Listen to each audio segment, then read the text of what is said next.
Good morning students, I am MRK.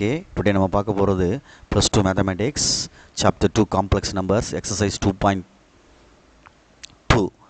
அதில் second ரோமலட் இருக்குது. தேவையானதை முதல்ல இன்ட்ரோடக்ஷன் பார்த்தே ஆகணும். ஏன்னா அதில் ஆர்கன் பிளேனில் ஒரு காம்ப்ளெக்ஸ் நம்பரை ஃப்ளாட் பண்ணுறது எப்படி அப்படின்றத தெரிஞ்சுக்கிறணும். ஓகேயா, குட். அப்போ ஆர்கன் பிளேன்னா என்ன அப்படின்றது தெரியணும்.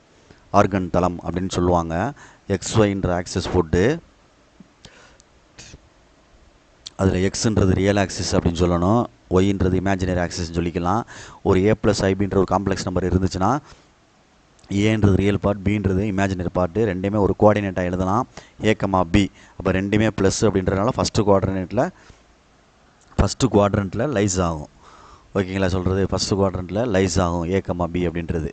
ஓகே, இதுதான் ஃப்ளாட் பண்ணுறதுக்கு தெரிஞ்சுக்கிறதுக்கு நம்மளுக்கு ஆர்கன் பிளேனா என்ன அப்படின்றது தெரிஞ்சுக்கிறணும். இப்போ ஒரு எக்ஸாம்பிள் எடுத்து சொல்கிறேன். Z = 3+4i அப்படின்னா 3,4ன்னு எழுதலாம், பாயிண்ட்டாக கோஆர்டினேட்டாக எழுதலாம். அப்போ 3ன்றது எக்ஸில் பாசிட்டிவ், ஒய்லேயும் பாசிட்டிவ். ஸோ ஃபஸ்ட்டு குவாட்ரண்ட்டில் லைஸ் ஆகும் அப்படின்றது அப்ராக்சிமேஷனாக குறிச்சிருக்கேன். ஆரிஜின்லேருந்து வேணால் கோடு போட்டுக்கலாம். சரிங்களா சொல்கிறது? ஆரிஜின்லேருந்து கோடு போட்டு அதை எழுதலாம், 3+4i அப்படின்ட்டு எழுதலாம், இல்லை Z நோட் பண்ணி கொடுக்கலாம். இதுதான் ஆர்கன் பிளேனில் ஒரு காம்ப்ளெக்ஸ் நம்பராக ப்ளாட் பண்ணுறது. ஓகேங்களா சொல்கிறது? புரிஞ்சுக்கிறணும், நிதானமாக செய்யணும். இதை வச்சு தான் செகண்ட் சம் வந்து மூவ் ஆகும். ஓகேங்களா சொல்கிறது?